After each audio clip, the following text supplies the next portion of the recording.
이 지적 능력이 떨어지는 여중생이 고교생들에게 집단 성폭행 당했지만 경찰이 무혐의 결론을 내렸다는 보도 YTN이 전해드렸는데요.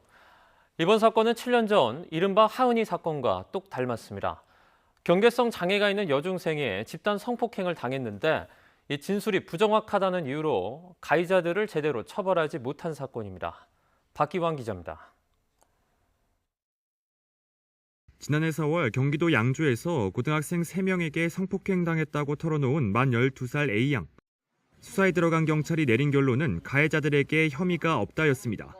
지적 능력이 낮은 A양이 피해 상황을 제대로 설명하지 못하고 진술이 오락가락한다는 이유로 동의안 성관계였다는 가해자들 주장을 받아들인 겁니다.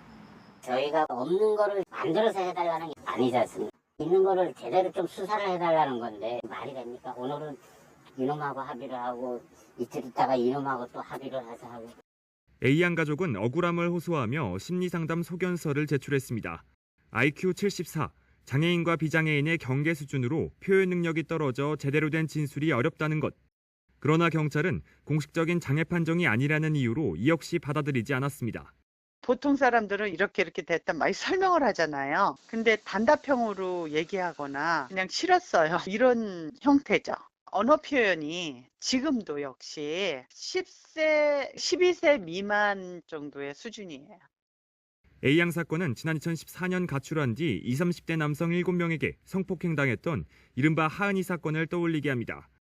당시 만 13살 하은이는 IQ 70 정도로 경계성 장애를 갖고 있었습니다.